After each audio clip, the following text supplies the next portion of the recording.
मी गेले 2 दिवस पासून गोवा विधानसभेच्या निवडणुकीच्या निमित्तानं आमच्या सगळ्या अधिकृत काँग्रेसच्या उमेदवाराचा प्रचार करत आहोत। जसंच आत्ताच आमच्या सहकार्याने सांगितलं त्याप्रमाणे काल साक्री विधानसभेमध्येही मी होतो। साक्रीच्या विधानसभेच्या मध्ये डोर टू डोर जात असताना कॉर्नर सभा घेत असताना तिथल्या लोकांनी जी काही भूमिका माझ्यासमोर मांडली ती खऱ्या अर्थानं महत्त्वाची आहे आणि तिथूनच BJPचं पतन कसं होतंय या गोव्यामध्ये त्याचं आपल्याला कळेल।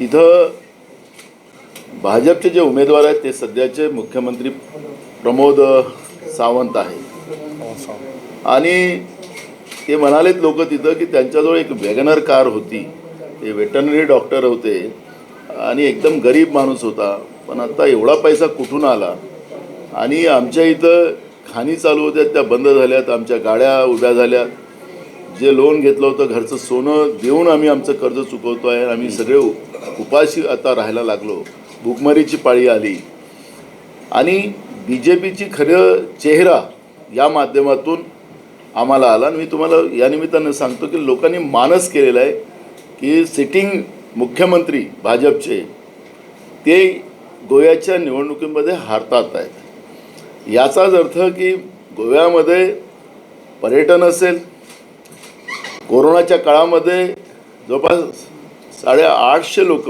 विदाऊट ऑक्सिजन मरण पावले। खरं तर लोकांना दिलेलं आश्वासन त्याचं पालन करायचं नाही। दुसरं महत्त्वाचं की ऑक्सिजन न देणं आणि लोक त्याच्यामध्ये मृत्युमुखी पडणं म्हणजे मनुष्यवधाची यांच्यावर त्यावेळेस गुन्हे दाखल व्हायला पाहिजे होते। लोकांना मारू कसं शकतात हे लोकशाहीमध्ये, अशा पद्धतीचं लोकांच्या भावना आज